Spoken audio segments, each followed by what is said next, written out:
Hello friends, आप सबका रचना Harry channel पर बहुत बहुत स्वागत है। हम लोग पिछले वीडियो में संज्ञा पढ़ रहे थे। चलिए उसका थोड़ा सा रिवीजन करते हैं और फिर उसके आगे का जानते हैं।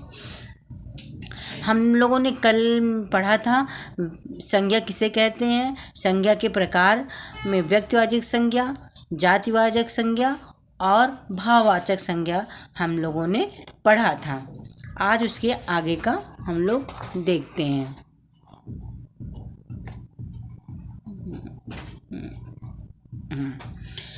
तो चलिए, इन तीन संज्ञा के अलावा हिंदी व्याकरण में कुछ विद्वानों ने संज्ञा के अन्य और दो भेद को बताया है, जो द्रव्यवाचक संज्ञा और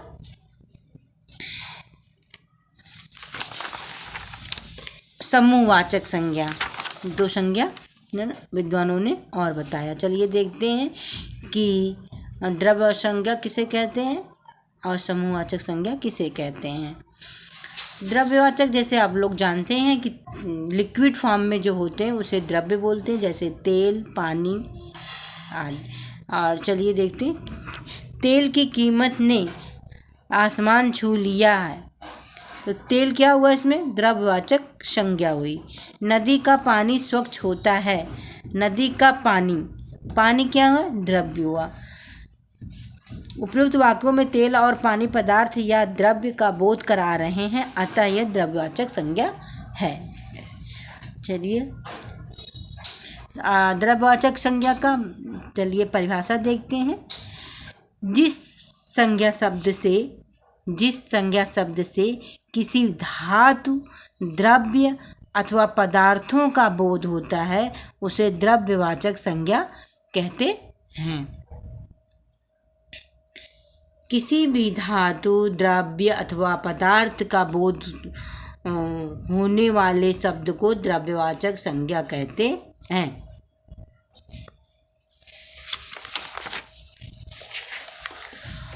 समूहवाचक संज्ञा, जैसे कक्षा में छात्रों की संख्या कम है। कक्षा कर दिया पूरा क्लास मतलब एक समुदाय का वाचक हो, एक समूह का बोध हो रहा है, तो यहाँ पर क्या होगा, कक्षा के छात्रों का एक समूह का वर्णन हो रहा है, इसलिए यह समूहवाचक संज्ञा या समुदायवाचक संज्ञा कहा जाएगा। उसने अंगूर के गुच्छे, अब गुच्छे में तो एक रहेगा नहीं, एक अंगूर तो है नहीं, अंगूर के गुच्छे, तो गुच्छे से पूरा एक गुच्छा, एक बंच, एक समूह का बोध हो रहा है, तो यहाँ पे अंगूर का गुच्छा क्या होगा, एक समूहवाचक संज्ञा होगा।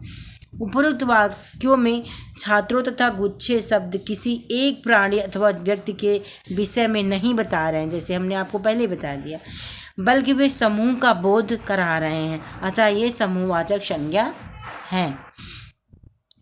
जिन शब्दों से वस्तुओं अथवा प्राणियों के समूह, समुदाय का बोध होता है, उन्हें समूहवाचक संज्ञा कहते हैं।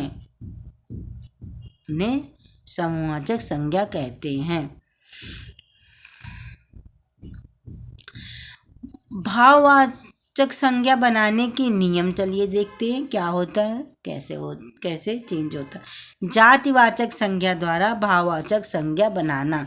जातिवाचक संज्ञा जैसे कवि क्या है, सारे कवि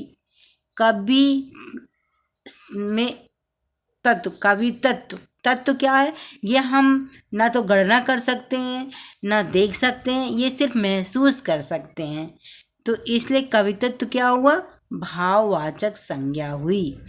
नारी स्त्री के लिए बोला जा रहा है, ये जाति का बोध करा रहा है, एक समूह का बोध करा रहा है। नारित्व ये उसका भाव है, नारित्व क्या है, भाव है जो हम महसूस कर सकते हैं, तो क्या भाववाचक संज्ञा हुआ।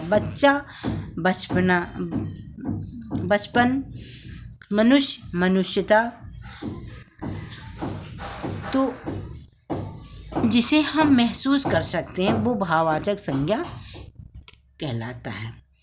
अब सर्वनाम द्वारा भाववाचक संज्ञा कैसे बनाते हैं। सर्वनाम क्या होता है, जैसे अपना, अपनत्व, अपनापन, मम ममता ममत्व, अहम अहंकार।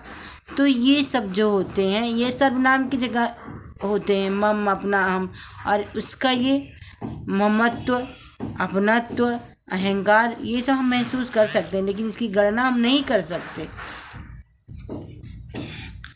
चलिए, विशेषण द्वारा भाववाचक संज्ञा बनाना। विशेषण किसे, जैसे मोटा, पतला, चतुर, मीठा, कड़वा, खट्टा, ये सब क्या हुए, विशेषण हुए। तो जैसे मोटा हुआ, मोटा विशेषण है किसी भी चीज़ का। जैसे बालक मोटा है तो बालक का विशेषता क्या है, मोटा।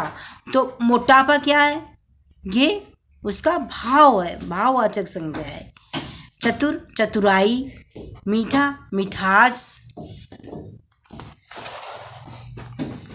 अब देखो क्रिया क्या होती, क्रिया द्वारा भाववाचक संज्ञा बनाना। जैसे पढ़ना क्या है, क्रिया है, पढ़ाई उसका भाव है।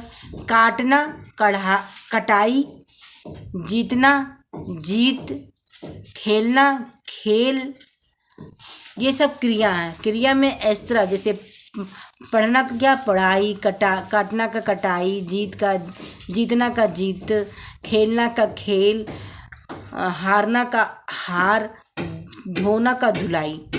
ये सब भाववाचक संज्ञा बनते हैं इस तरह से। थैंक यू बच्चों।